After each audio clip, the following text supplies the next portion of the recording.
What's the boldest thing you ever did without thinking it through? I punched my stepdad in front of the entire church, but that wasn't even the part I regret. Everyone told me I should be happy for my mom, and Rob seemed like a good man. I just wasn't used to seeing her with someone new, but none of them knew what I'd been seeing up close. Rob used to call me kiddo and always joked about how I needed to man up, even though I was 19. But I played along for mom and acted like it didn't bother me because I saw her smiling again for the first time in years. So I sat through dinners, posed for pictures, and even helped her pick out flower arrangements like a beautiful sun. But something about Rob always felt wrong. 2 days before the wedding, I borrowed his tablet to check directions, and the screen lit up to a message he hadn't closed. It was from someone named Riley. The first line was, "Sorry I missed you last night. I should have closed it and walked away, but I didn't. I wanted to believe he was innocent. Maybe Riley was just a friend or I was overthinking. But the more I scrolled, the colder I felt. The texts, photos, and the way he spoke to her was bad. And then I saw her age and froze because she was 15. I sat there numb while my mom hummed in the next room writing vows to this man. I said nothing that day or the day after because I didn't know how to. So I waited. I printed everything and slipped it into an envelope. Then I walked into that church like nothing happened. But everything was different, and I was the only one who knew. Everyone was smiling and my mom was glowing. The music started and she walked down the aisle.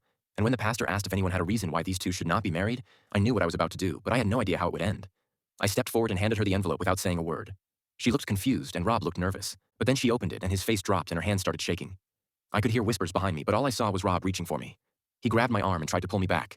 So I swung hard and didn't hold back. He stumbled into the pews, knocked over a vase, and the music stopped. And in that silence, I noticed something I'll never forget.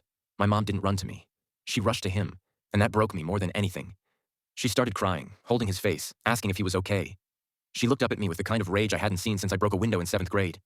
She yelled my name like I ruined everything, but I just stood there waiting for her to ask me if it was true or even thank me. But she didn't.